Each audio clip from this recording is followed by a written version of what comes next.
for someone who works in the land of Israel with groups, you know, the modern pithy saying that what matters is location, location, location is true of the Bible as well. So as I've told my students in New York City, who, you know, they understand that the city's importance of who they are as people. The land of Israel is important to how the people of the Bible move and function and live. And Acts 2, the New Testament, is no different. In the Old Testament, we have a lot more talking about the land and moving through the land and the hill country in Israel and Jerusalem, these sorts of matters.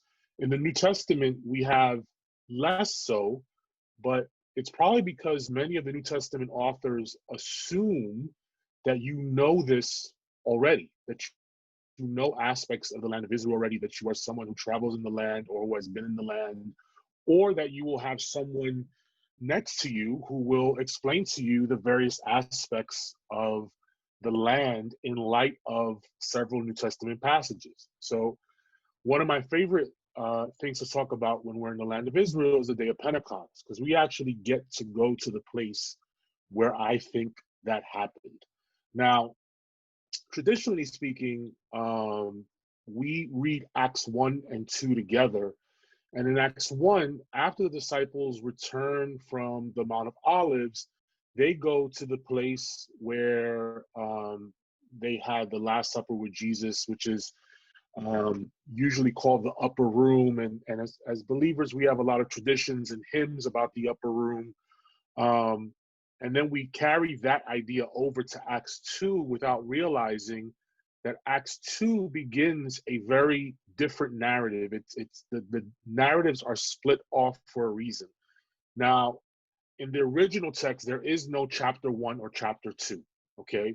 Chapters were added much, much later. And in the ancient period, the way that you would sometimes tell the difference between one narrative and the next is the way the story began. And in Acts 2, the story begins, Acts 2 verse 1, it begins when the day of Pentecost had come.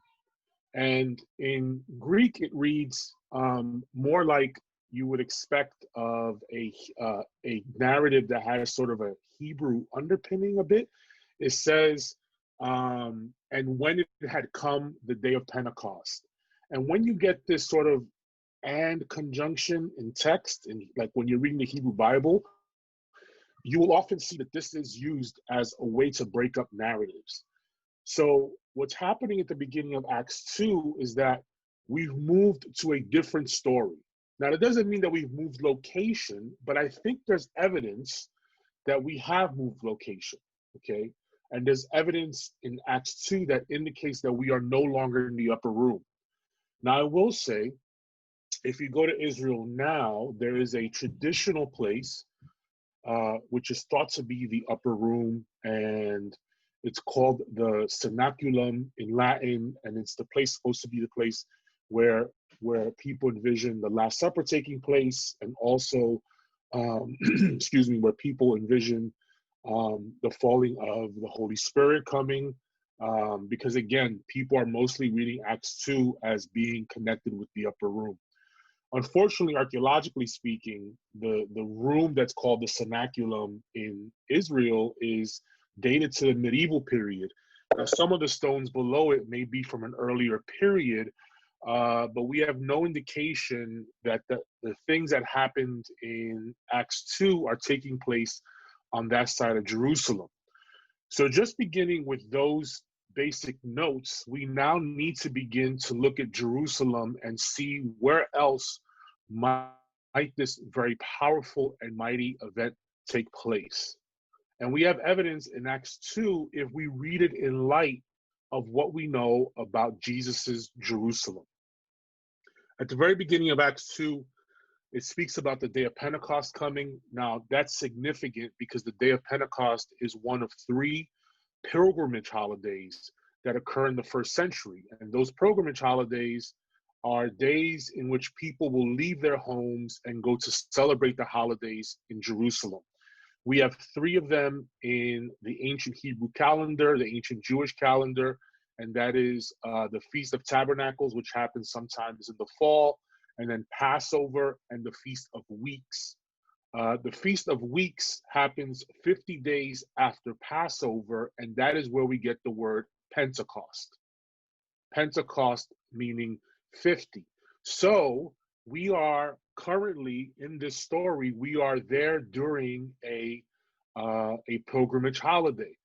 During a pilgrimage holiday, it appears, as far as we can tell, that the city would have likely swelled up to 3 times its original size because of all the people that were coming into the city.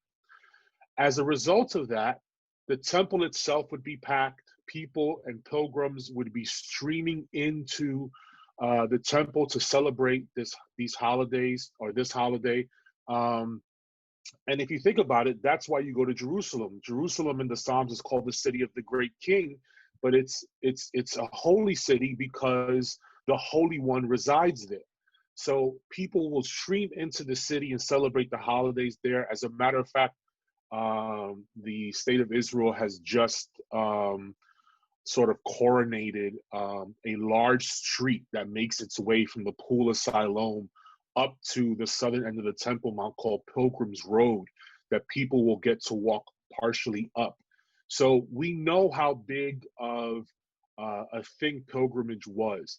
Jesus is clearly there for Passover, and his disciples are there for Pentecost after Jesus ascends. So these holidays are clearly important to Jesus, his ministry, and his movement, and that of his disciples.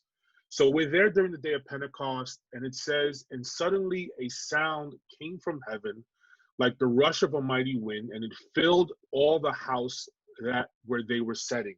Now I will say that when you read the house where they were sitting, this is where in the imagination you think, oh, well, clearly we are in the upper room.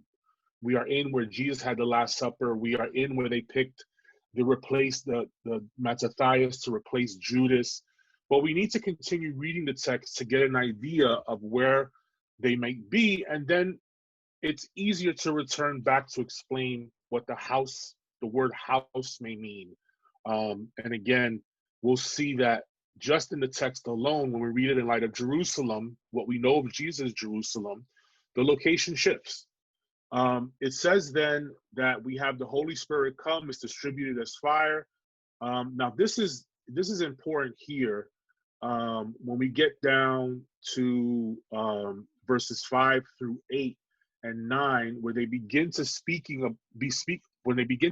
about all the various kinds of people and ethnicities upon which the Holy Spirit has come, and their ability to understand each one's language.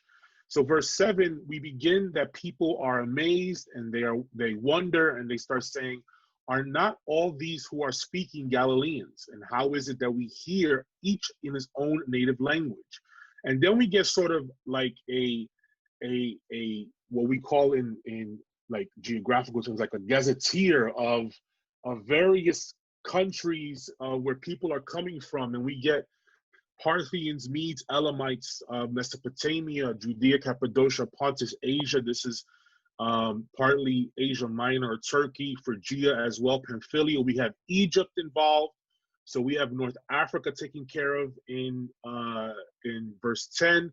And then we start moving over closer to some areas of the Mediterranean Sea, and then we speak about Arabians. And we have all these people upon which the Holy Spirit is falling, and upon which the ability to understand each other's foreign language is happening as well.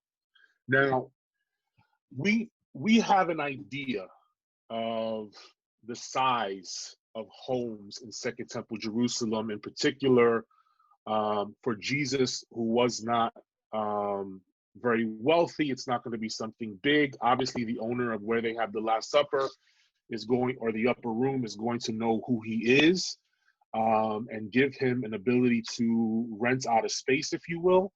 But we don't, even the wealthiest house, apart from a palace, and this is obviously not going to take place in a palace, okay? But even your wealthiest homes, for instance, we have the palatial mansion that's up on the Herodian quarter in the Jewish quarter of Jerusalem. It's a very, very large home. It's called a palatial mansion because it is a mansion by today's standards, tens of thousands in terms of square feet. But even still, it would be difficult to fit what Acts 2 is implying in terms of the number of people that are being filled and indwelt with the Holy Spirit at this moment. The other thing I would point to is that later on, we actually, after Peter gets up and begins to give his sermon, it says that there were 3,000 people that were baptized on that day, which again is yet another key to where we are, okay? When we put these elements together, there is really only one place in Jesus's Jerusalem, in the Jerusalem of the first century, that can fit this amount of people and have this amount of people be baptized. And that place is going to be around the southern steps of the Temple Mount, okay? Now, these southern steps are known in Jewish tradition as being a place of learning. This is probably where Jesus is in Luke 2 when he's 12. But it is also a place for people to gather and begin to make their way towards the temple. Because again, people made their way to Jerusalem to celebrate the holy day, not only with family and friends, but to go to the place where God's presence once rested. And on the southern steps, this is the reason why we think, this is one of the reasons why we think that this is happening there. And on the southern steps, there have been about 50 ritual immersion pools that have been excavated along the southern steps, okay? They date to the time of Jesus, and this is going to be a product of Judaism, where people would go and before they partook in holy things, they would ritually immerse themselves. Before they entered holy space like the temple, they would ritually immerse themselves. So if you have a temple that is expecting hundreds, if not thousands of people, and even more so during a pilgrimage holiday, you need to have the infrastructure to handle all of these pilgrims, okay? And the southern steps and that part of the Temple Mount is exactly where we have that infrastructure.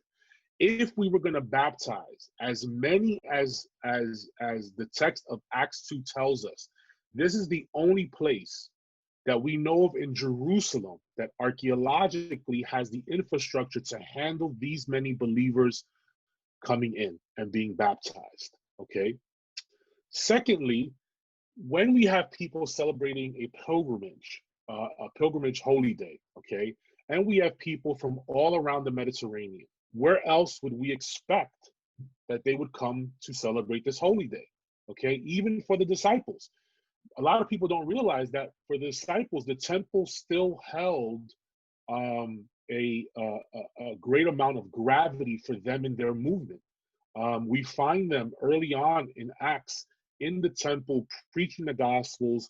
They're still participating in particular aspects of the temple system, and they're going to be there during pilgrimage. Jesus would have been there during the pilgrimage.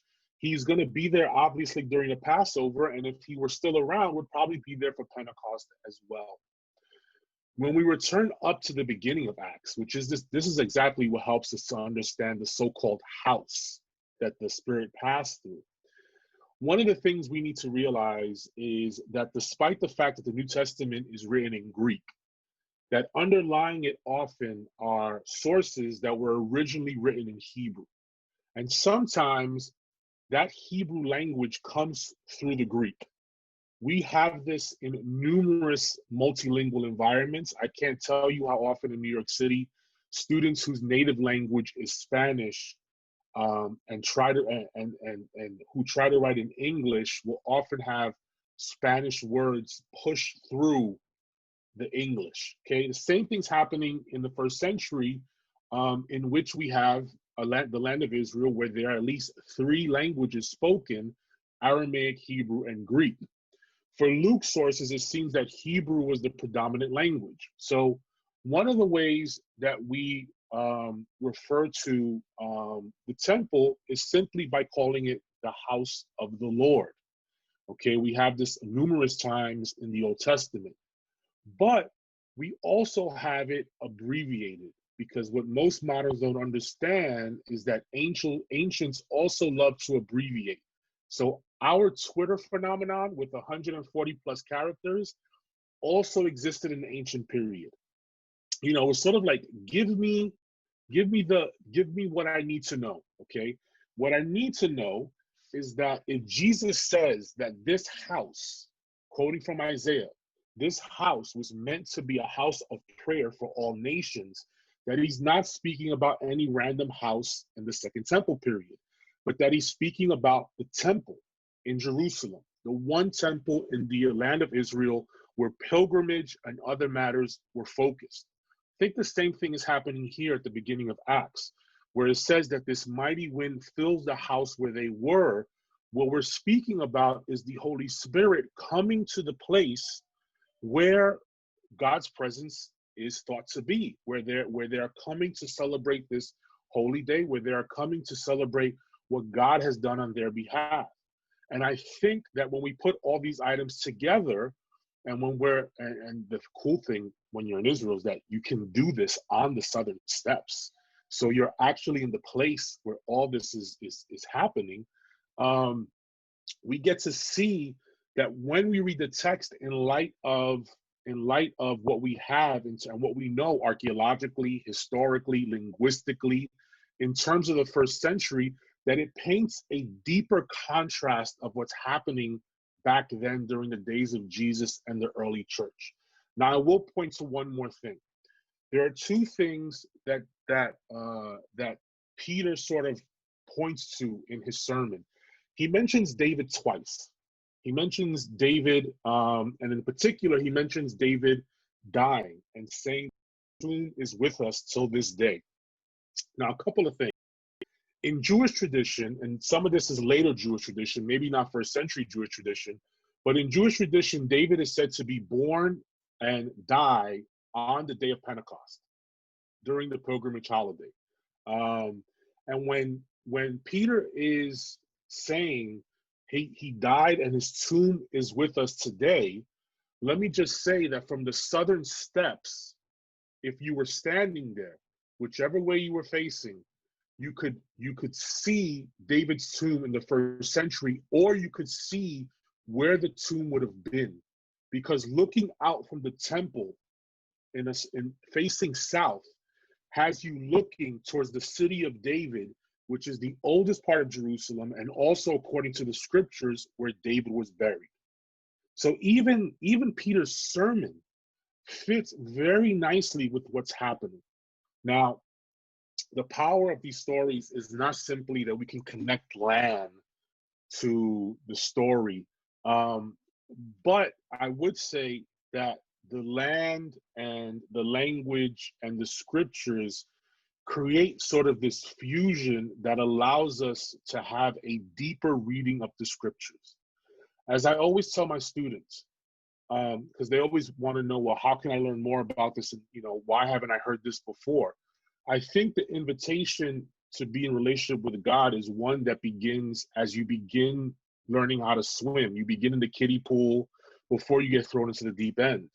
But slowly, as you grow in your relationship, you begin to go to those deeper waters. You begin to swim. You begin to tread. You begin to see how amazing those deeper waters are, and you're able to deal with it. And I think the same thing happens here. When we bring these things together, there's an invitation to see God in a more clear fashion. We get to see Jesus with more contrast and more definition in a way that we didn't see him before. We get to see the disciples in a way that we did not see them before. And the invitation is there for all of us. Now, in terms of the story, I think the power of the event is that when the Holy Spirit came, one, it was a public expression. It wasn't simply limited to four walls. It was being celebrated at the place where they believed God's presence rested, the Shekhinah of God rested, as well as the very place where there's going to be a public statement confirming Jesus's ministry and Jesus's messiahship. This is a fulfillment essentially of the prophecy in Joel, essentially speaking of the messianic fulfillment. And it is this moment on the southern steps that is embracing that identity. And where else would you have the embracing of that identity but in the very place where people are going to celebrate pilgrimage and honor their God? To that, it is the how would I want to put it? It is the impetus, it is the power to go forward from Jerusalem to Judea, Samaria, and all the rest of the world to give this good news. And this good news begins at the very place where God has marked his presence off in Jerusalem.